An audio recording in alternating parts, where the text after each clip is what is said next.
Kevin Durant has been traded to the Houston Rockets in what can only be described as an extremely controversial move, as no matter what your current opinion is, public consensus is all over the place. Some are saying the Suns got scammed. Some are saying the Rockets will not do anything with Durant and that this trade was pointless. I just felt like, yeah, that mean they wanted me to go. So let's figure out what the real story is here. In order to get Kevin Durant, Houston just gave up Jalen Green, Dillon Brooks, the number 10 pick in this year's draft, and 5 second-round picks. This is clearly an attempt to jump into championship contention. Now, before these playoffs, I would have said that any team is far away from competing with the Thunder in the West because they did have a historic regular season. But as we have seen in the actual playoffs, playoff games are a different beast. The Thunder have struggled at times, and Houston is taking a worthy swing at winning a title as Kevin Durant wraps up his career. We just watched the Rockets finish as the number 2 seed in the Western Conference. We know that the talent is there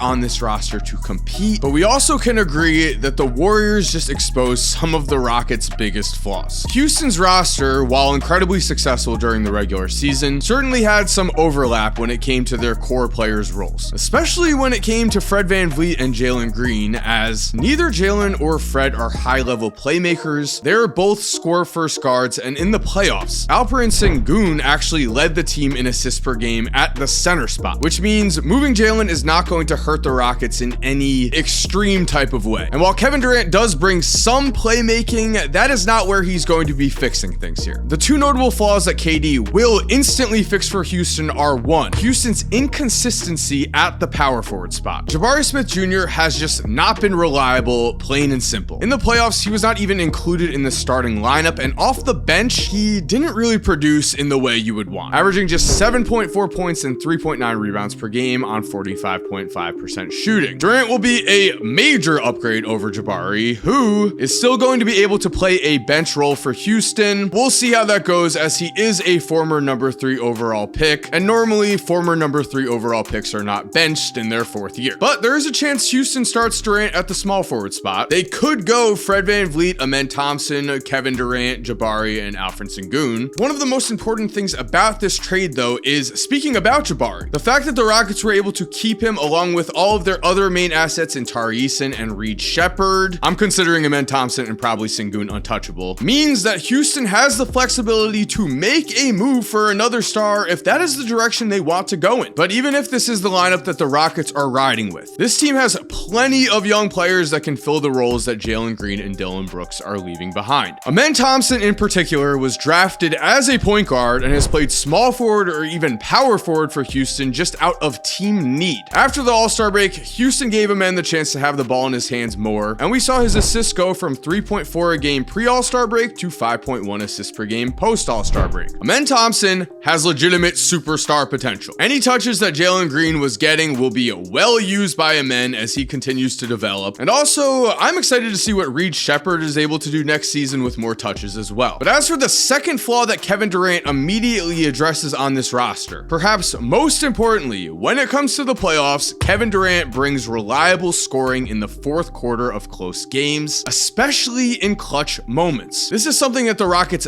desperately missed in the playoffs this year. In the past, when the lights are the brightest, Durant has proven himself time and time again. He is a 2-time Finals MVP, which you could argue he wouldn't have won those championships without going to the Warriors and playing with Steph Curry. Okay, but let's continue on in Kevin Durant's career and remember that he almost took down a Bucks team that would go on to win the championship in 2021, as in the second round of those playoffs, in Game 7, with the series on the line, the Brooklyn Nets would give the ball to Kevin Durant, and he did this.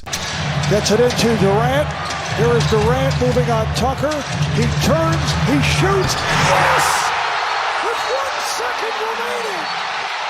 1 second left. Durant. Durant's foot was just barely on the line here. The Nets were just inches away from winning this series, but instead, this game went to overtime and the Bucks took it. But even with this loss, this shot and overall this series in general shows us just what we need to know about Kevin Durant. One of the biggest criticisms of Kevin Durant's career is that he is not a bus driver. He is more of a passenger, meaning Durant is able to be on a bus that goes on to win a championship, but he's not able to be the the main guy who drives that bus. Only if we're being honest, Durant's time in Brooklyn and in Phoenix has just been incredibly unfortunate. And in the 2021 playoffs, Durant was almost that bus driver. Against the Bucks in that second round series, both Kyrie Irving and James Harden only played 4 out of 7 games, and in spite of this, with an undermatched roster, Kevin Durant almost brought Brooklyn the win anyway. He averaged 35.4 points per game on almost 50% shooting in this series, while also averaging 10.6 rebounds and 5.4 assists per game. If he slid his foot back a few inches, he would have hit a game-winning shot that would have decided the series against the future champions. So to me, the real question is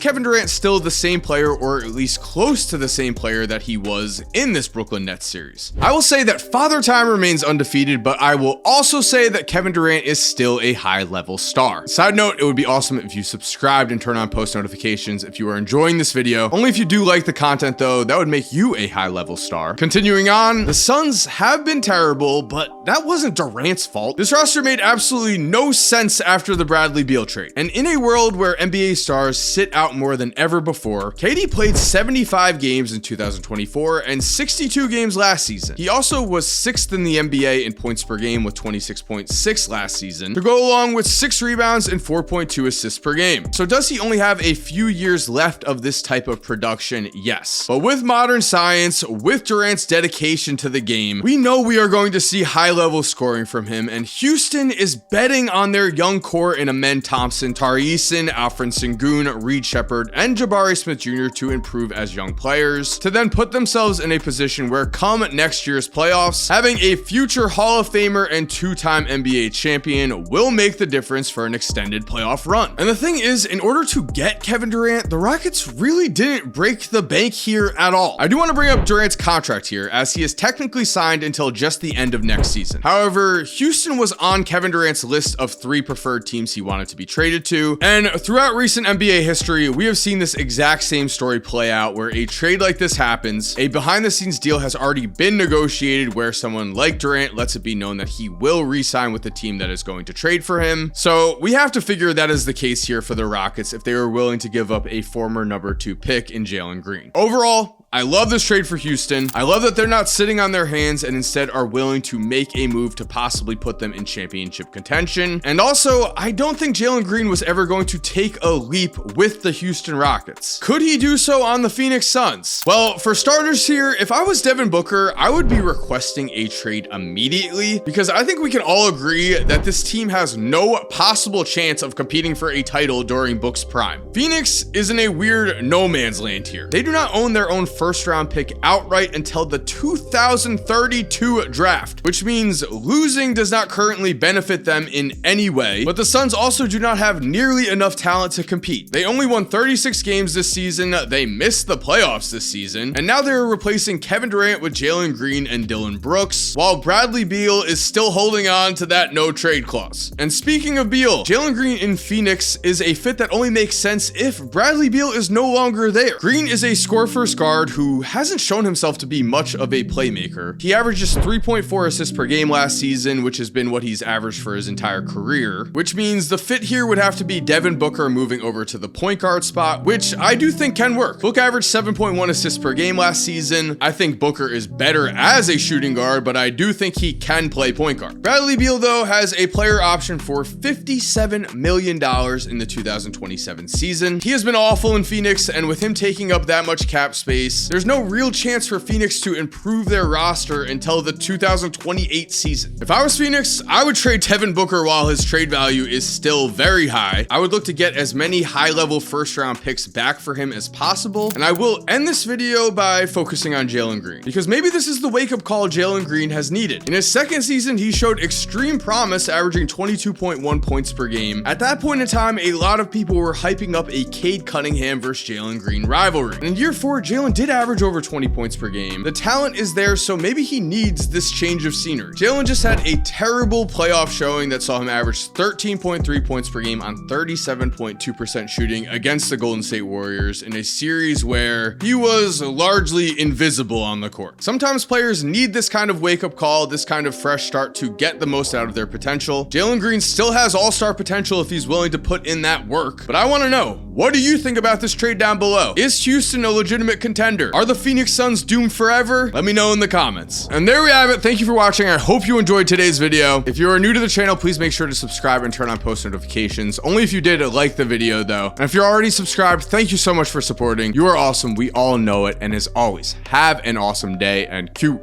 that music.